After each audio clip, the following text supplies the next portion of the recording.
What is up? Jackson here, back for Endeavours the 28th of April. So we've got a 15 steel set. As always, if you want to skip through all this stuff, if you just look for one, just there's timestamps in that in the description if you want those. So it's an okay set, nothing special. Pickpocketing, deconstructing with a woodworking table, killing reptiles, dealing 200,000 damage, I should say, to players. It's not shown in the tooltip here. In Cyrodiil or Imperial City, all that stuff, and then healing with Scribed Abilities. I think healing with Scribed Abilities is good. These three are good. I don't like this one because it only affects players. I've tested this out. You can't just attack NPCs in Cyrodiil and stuff. You actually have to kill players. Now, if you get lucky and you get to like a keep and it's under attack and you've got a bunch of players near it and you can shoot them with siege, that's pretty good. Other than that, you might be waiting a while, like trying to run around trying to find players. I just find it's not as reliable as these other options here.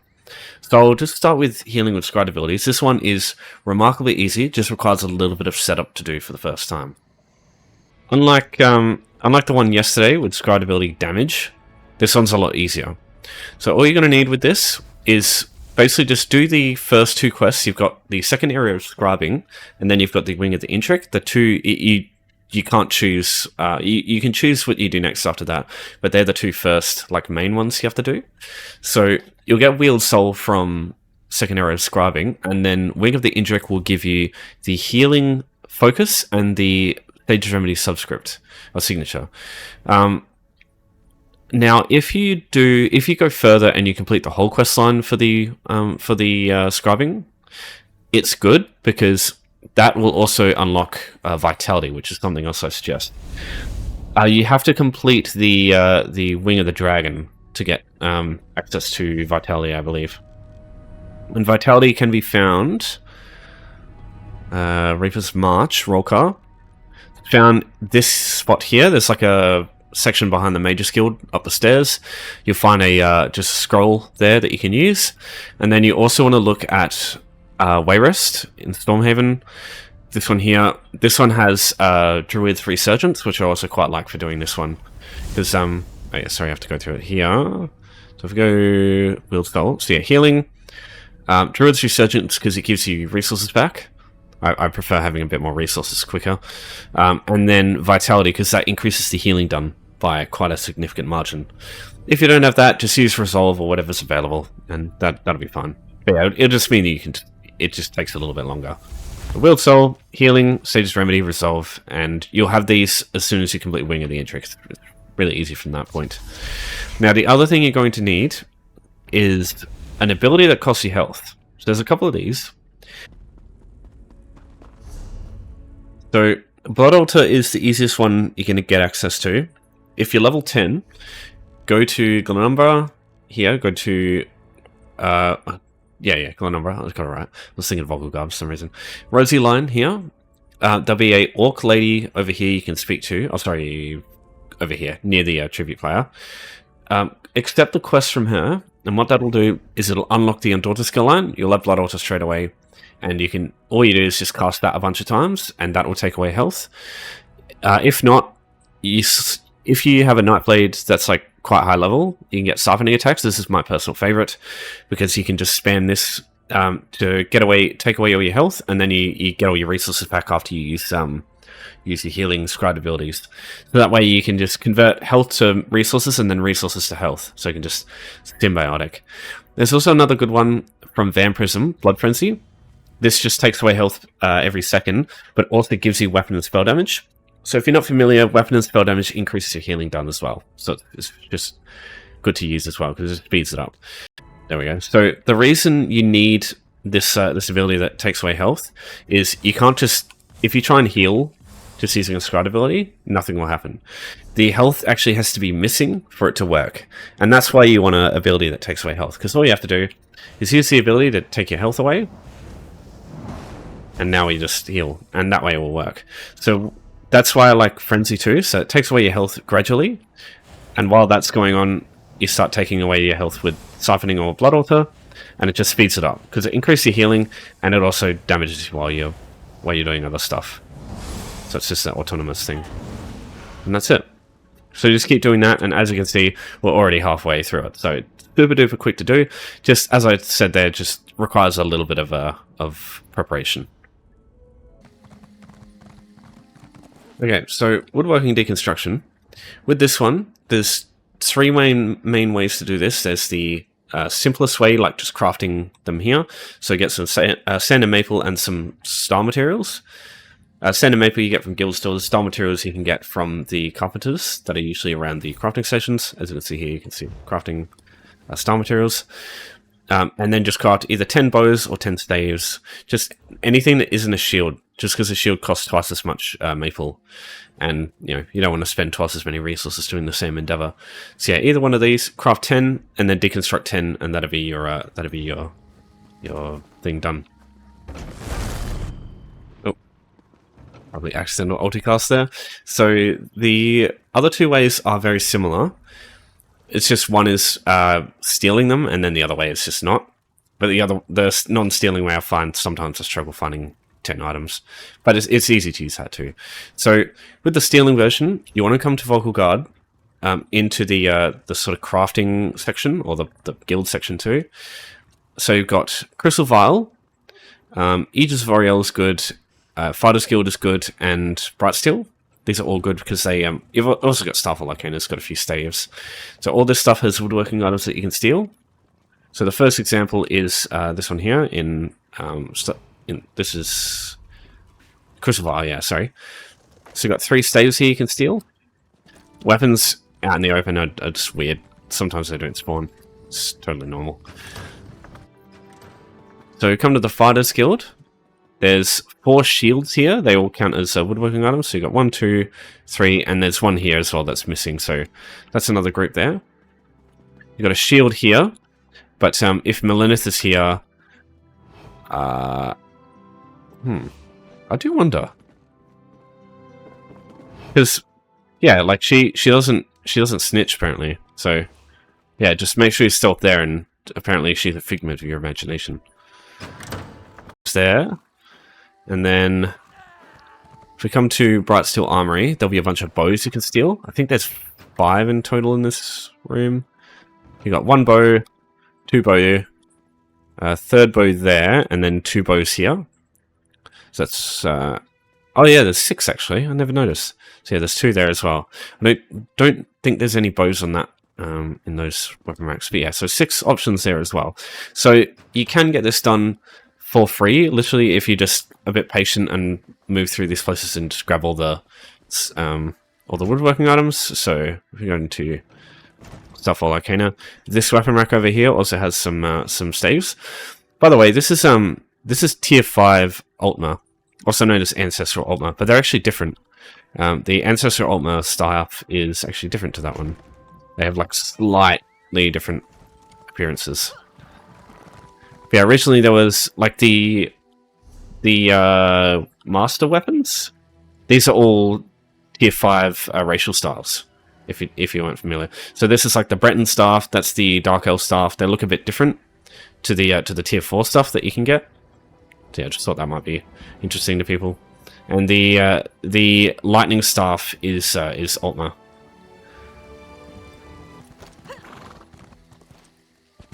Alright, so the other option is Imperial City. So you need to be level 10 to access this. So just go into campaign.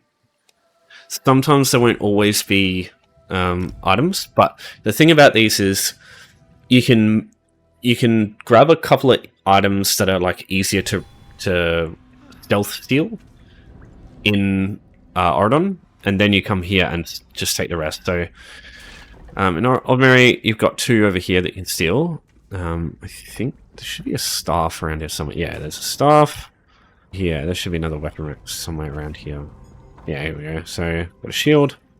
Here with a shield. I don't think there's anything in here.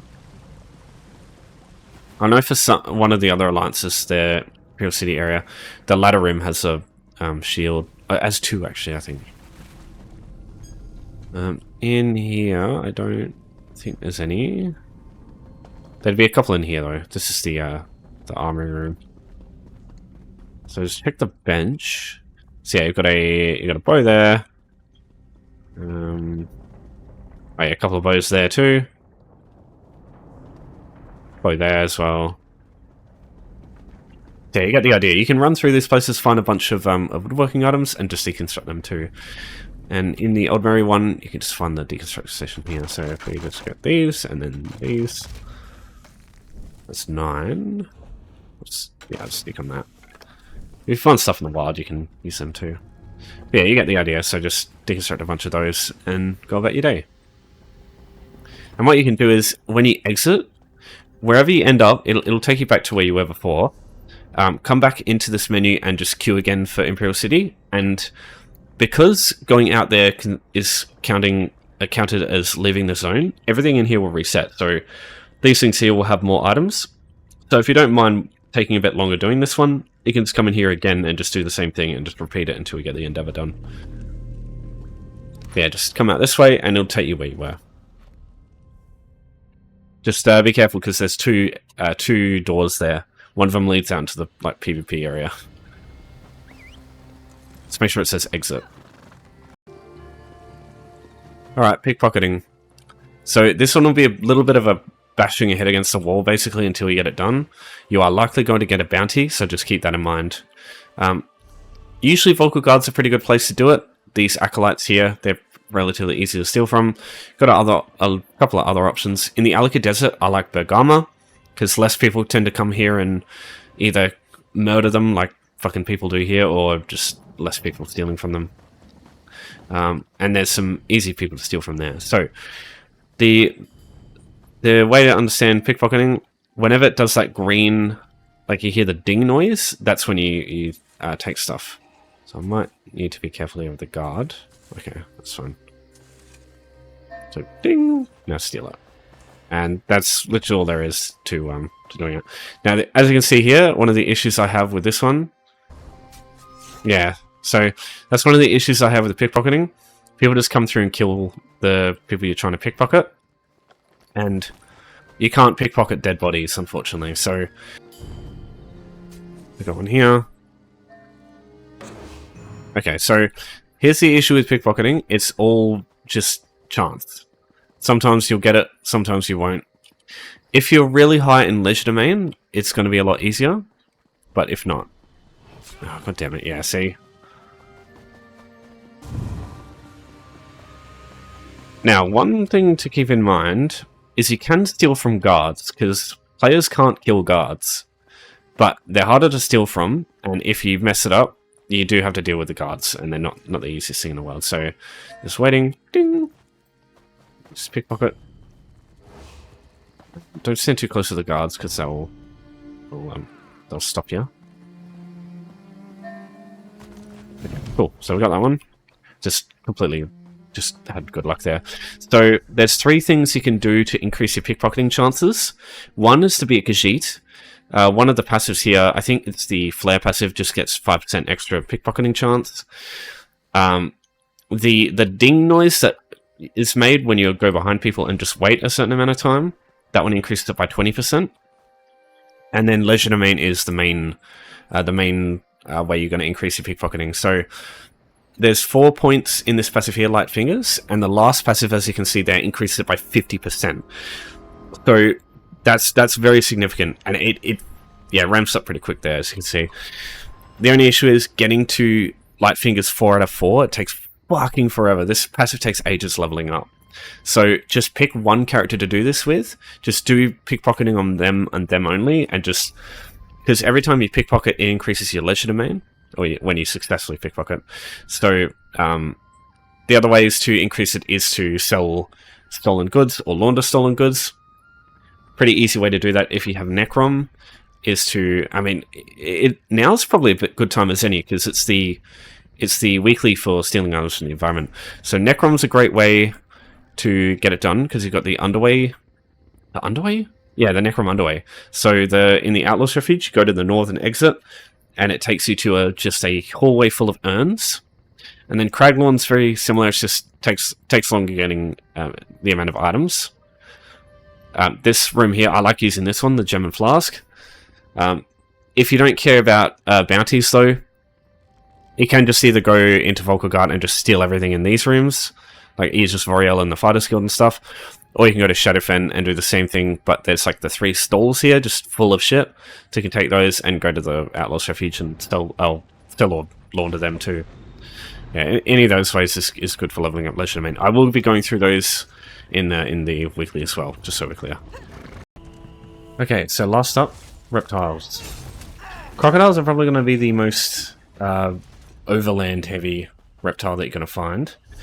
Shadowfen is pretty good for this in base game, like just all these rivers here, basically, all the swamps and marshes and stuff, there's usually lots of crocodiles there. But I'll go through some other options. So, Grantwood, the public dungeon Roots Under Ruins, has a lot of crocodiles in there. Usually this is where other people go to as well, though, so just keep in mind that there'll probably be other people running around in there killing stuff. Basically, a lot of places where there's water it's like, but Shadowfen's probably the one that's got the most. The other one is Durzogs. I think Durzogs are better because there's a couple of really good places to get Durzogs. DLC options for reptiles. There's also a few. You've got Blackwood. This place here, Silent Halls. There's tons of crocodiles and the cliff racer things. There's also the Wamasu, the Hajimoto. They also count as reptiles. And there's quite a few of them in here, so can't really go wrong using this. It's just a little bit of a trek getting from Wayshan. Also, if you have the Orsinium DLC, Nicolavara's Kennel, this delve here, there's a lot of spiders at the start, but after you get through the spiders and I think the trolls as well, there are shit tons of Durzogs in one spot, and they're all counted as reptiles. But I think nothing compares to this spot here, Blessed Crucible. Get access to this dungeon for the first time, and then you can travel to it from any Wayshrine. So it's quick to get to, and there's literally like 6 Durzogs right at the start of the dungeon. So in order to get here, if you haven't been here before, use this in home tours. So go down to O, look for Old Mistval Manor. This one here. So travel to someone's Mistval Manor here. Go out the front door and it'll bring you here in the Rift. You can also travel here via this Wayshrine, or if you've been here before via the boat spawns and stuff like that. But yeah, this is the easiest way to get here by far. So coming down here, you just go down this road for a while. There's a couple of enemies in the way and stuff like that, but yeah, it's just mostly just a little bit of a trek. So from Halland's Fort, basically as soon as you come out that wooden door, come down this way, go south, and there'll be a stairway here that you can go down, come up here, and then Buskus will be right here. There'll be 6 Durzogs here. Just wait like 10 seconds, and then they'll all become hostile.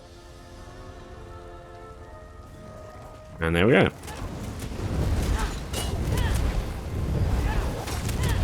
They're a little bit tanky, but most of a lot of the crocodiles are also quite tanky, so yeah, it's basically the same thing. But yeah, that's all you have to do for that one. And yeah, definitely suggest that over doing this annoying damage one in PvP. Yeah, any questions, as always, just let me know. But that's Daily Sun, so thanks everyone for watching. Thanks for your support as always. I'll see you next time, and take care.